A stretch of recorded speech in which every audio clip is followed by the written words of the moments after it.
Ladies and gentlemen, boys and girls, welcome back to Backyard Buckets. Today, we'll be talking about Collin Sexton and the Cleveland Cavaliers, Sexton, whatever you want to call them.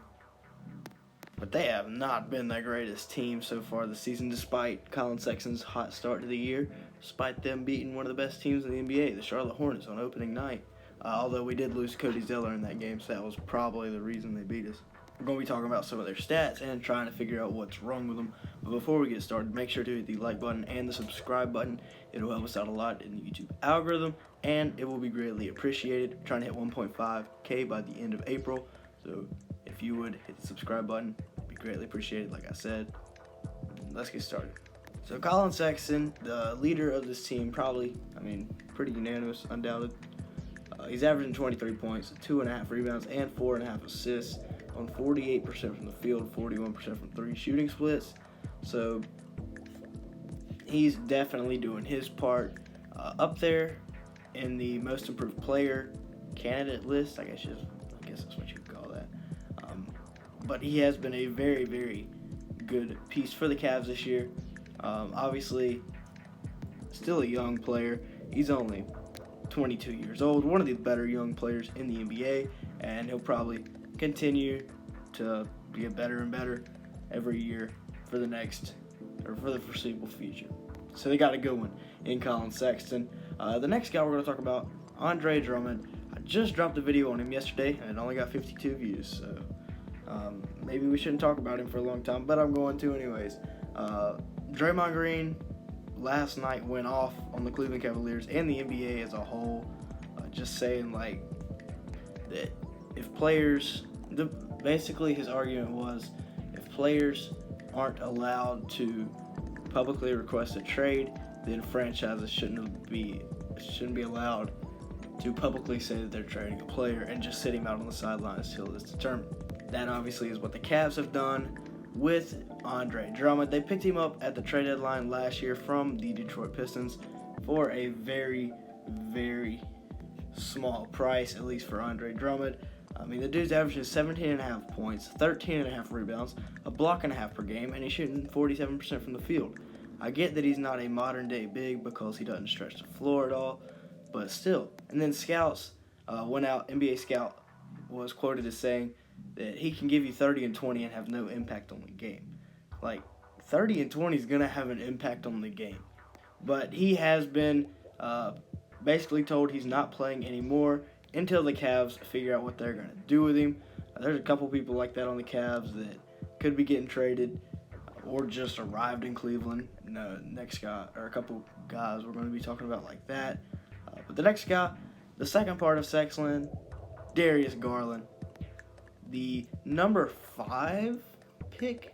Yes. Yeah, the 21-year-old Darius Garland. Had to make sure Siri was correct there.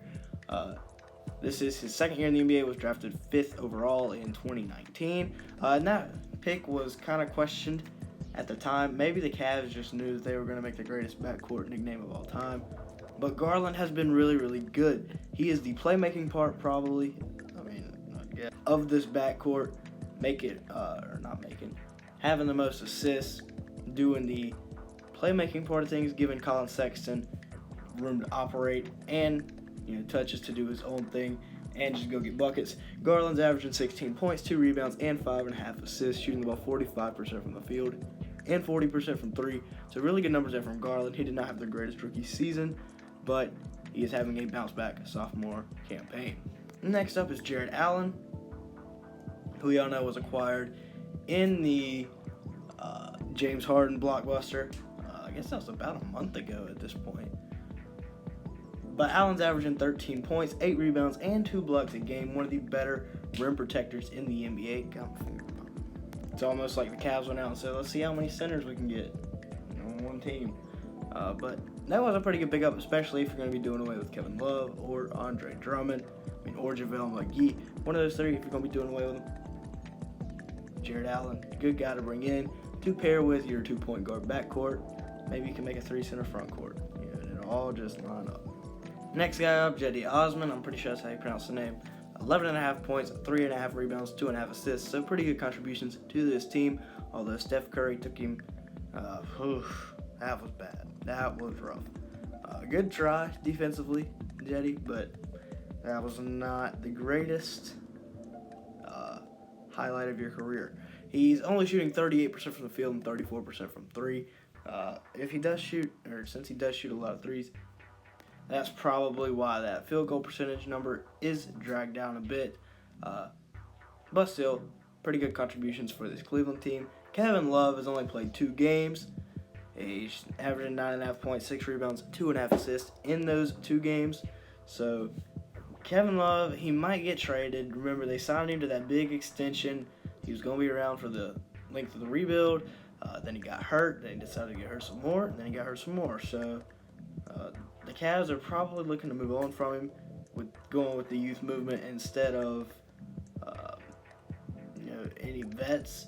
And they could probably get at least decent compensation for him, I'd guess, unless it's like an Andre Drummond situation where nobody wants him. But I bet there's a pretty good market for Kevin Love. Larry Nance, he's averaging 9 points, 5 rebounds. What the heck?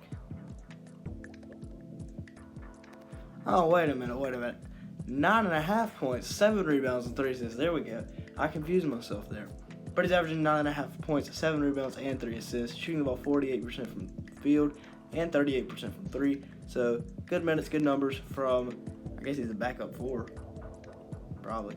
The number 5 overall pick in this year's draft, Isaac Okoro, a guy that was not the greatest pick, or at least he hasn't been that great so far. I mean, I know he's a rookie, so he'll probably catch up to the game here before long, to the speed of the game. But he's only averaging 7.5 points, 2.5 rebounds, and 2 assists, shooting the ball 39% from the field and 25% from 3.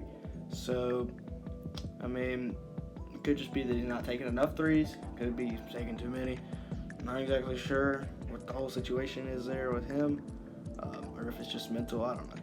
But with that being said, that is going to be it for today's video. Wait. I got some more stuff to say, as a matter of fact.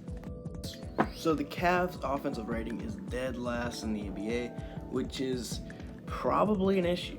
I mean, that's kind of common sense. So they got to figure that out. I mean, I don't know. It'll be interesting because with Allen being more of a defensive-minded center, Garland more of a playmaker. I mean, he can score, but he's more of a playmaker. And then Sexton really being the only scorer on this team, they got some things to figure out. And also defensive rating at a 23, which is not the greatest either, although they do have some really good defensive players. So they got some stuff to figure out. But with that being said, that is going to be it for today's video. So make sure to like and subscribe if you enjoyed. Like I said, trying to hit 1.5K by the end of April. And if you like March Madness, this is also the place to be. So make sure to come back then. With that being said, thank you for watching.